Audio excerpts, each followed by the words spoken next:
Bismillahirrahmanirrahim. Assalamualaikum warahmatullahi wabarakatuh. Perkenalkan, nama saya Putri Sekar Melati dari Program Studi Pendidikan Ilmu Pengetahuan Alam, International Program on Science Education, Universitas Pendidikan Indonesia. Di sini saya akan sharing tentang perhitungan kalibrasi nilai rapot untuk penerimaan peserta didik baru atau PPDB SMA Provinsi Jawa Barat tahun 2020. Sebelum itu, saya akan menjabarkan tentang seleksi PPDB SMA tahun ini.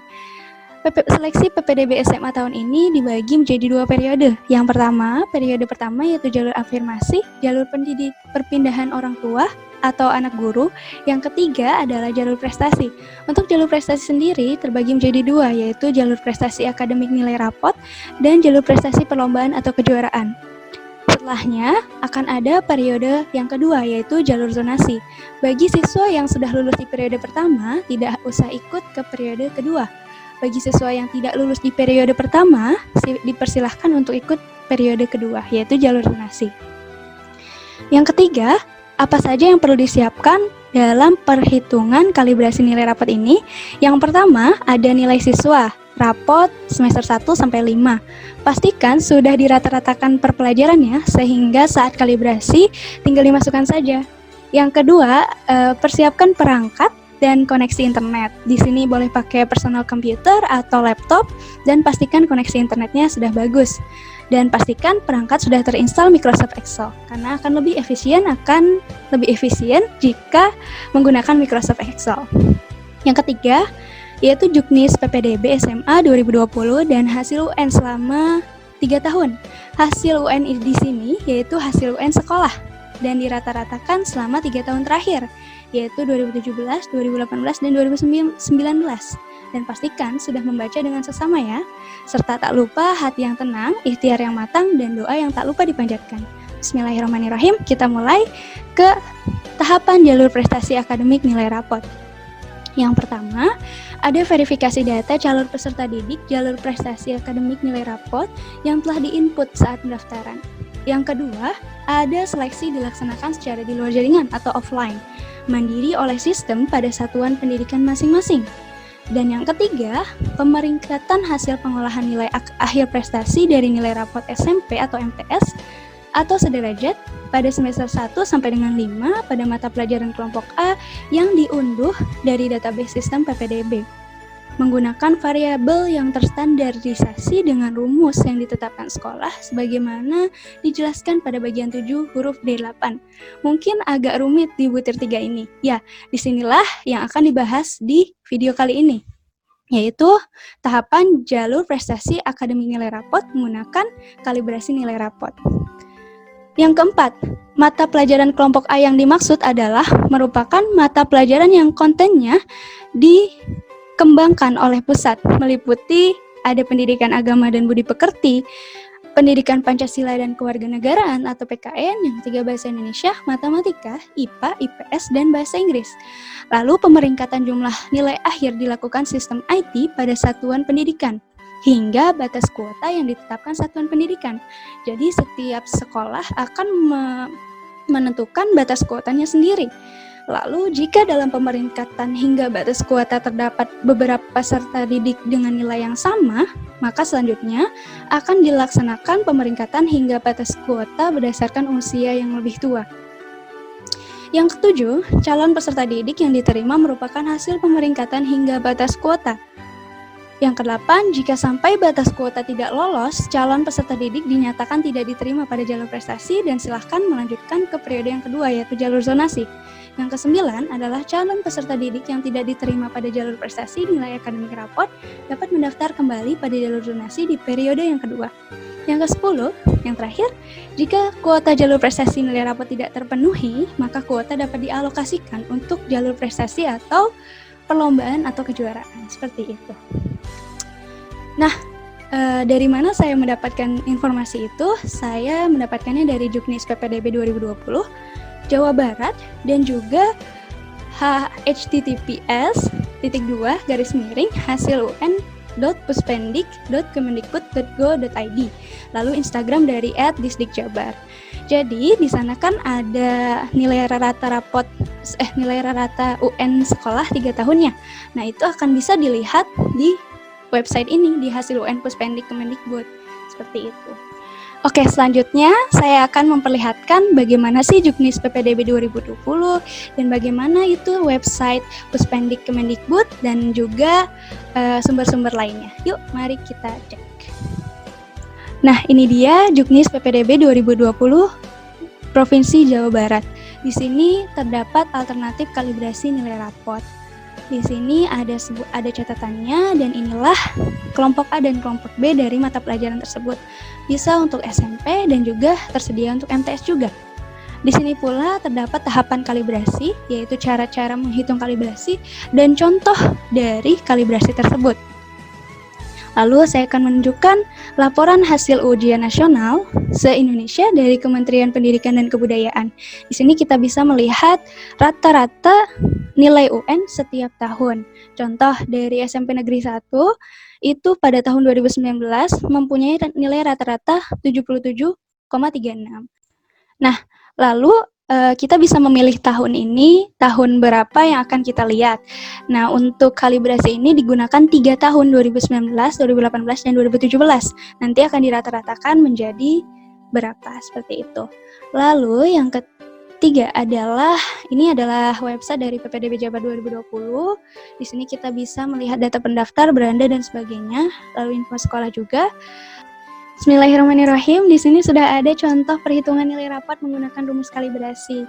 Saya menuliskannya dengan format Excel sesuai dengan format yang diberikan di Juknis PPDB 2020. Di sini ada nama siswa, ada nilai rata nilai UN sekolah selama 3 tahun, ada nilai rata-rata rapor 5 semester, dan juga ada jumlah rata-rata 7 nilai mapel, ada jumlah rata-rata 4 nilai mapel UN, dan jumlah rata-rata 3 nilai non-UN. Lalu ada P, ada Q, ada NA, NB, dan nilai alternatif A, nilai alternatif B. Nah, pertama-tama adalah hitung rata-rata nilai rapor semester 1 sampai dengan semester 5 setiap mata pelajaran kelompok A. Ada 7 mapel, sehingga diperoleh rata-rata mata pelajaran atau NR. Nah, di sini sudah terisi dari mana? Dari sini. Jadi sebelumnya saya sudah merata-ratakan nilai, misalkan PAI. PAI itu saya sudah rata-ratakan dari semester 1 sampai dengan semester 5. Ini adalah rata-ratanya. Begitupun mata pelajaran yang lainnya. Setelah itu saya copy ke sini dan jadilah nilai NR per mapel. Yang kedua adalah hitung total nilai rata-rata 4 mata pelajaran yang sama dengan mata pelajaran yang di-UN-kan. Berarti di sini sekarang kita hitung berdasarkan formula. Sum yang mapel UN saja, berarti ada bahasa Indonesia, matematika, IPA, dan bahasa Inggris. Oke, didapat ini adalah nilai mapel UN. Lalu yang ketiga, hitung total nilai rata-rata 3 mata pelajaran yang tidak sama dengan mapel yang di-UN-kan, berarti sisanya. Yang tidak di-UN-kan, PAI, lalu PKN, lalu IPS. Sudah didapat ini. Lalu yang keempat yaitu hitung total nilai rata-rata 7 mata pelajaran. Berarti semuanya. Dari PAI sampai dengan bahasa Inggris, maka didapat nilai mapel 7 mapel ini sekian. Nah, setelah itu hitung rata-rata total nilai UN tiap SMP asal siswa dari 3 tahun terakhir sehingga diperoleh nilai rata-rata UN atau RU berarti ini.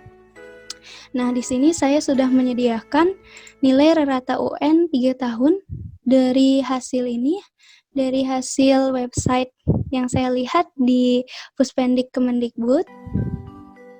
Nah, oke, ini ya yang tadi sudah diberikan.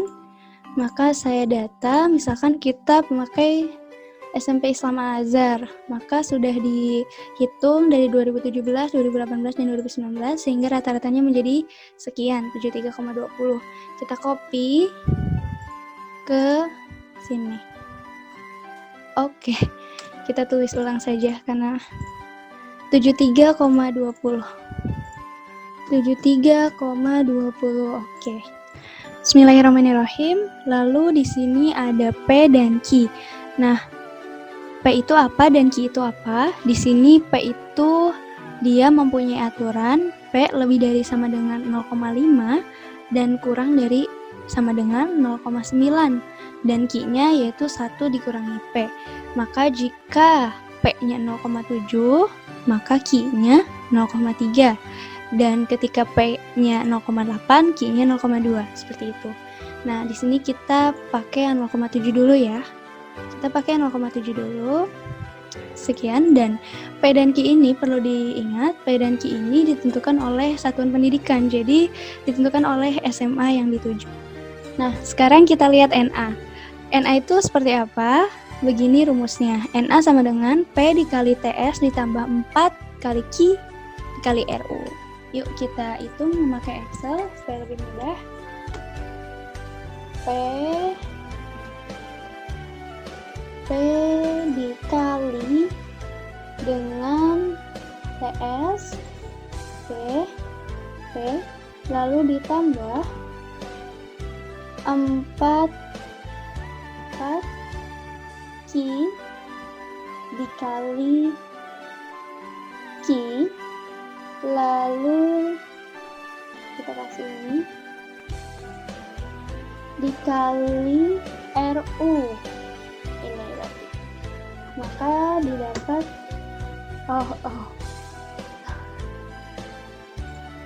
berarti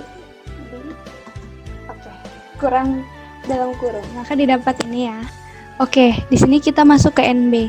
NB di sini sama dengan TT, berarti 285,4. Sama dengan ini kan? Oke. Nah, sekarang kita hitung nilai alternatif A. Bagaimana nilai alternatif A? Nilai alternatif A akan menjadi seperti ini. NA ditambah NB. Berarti sum NA ditambah NB. Maka akan didapat seperti ini.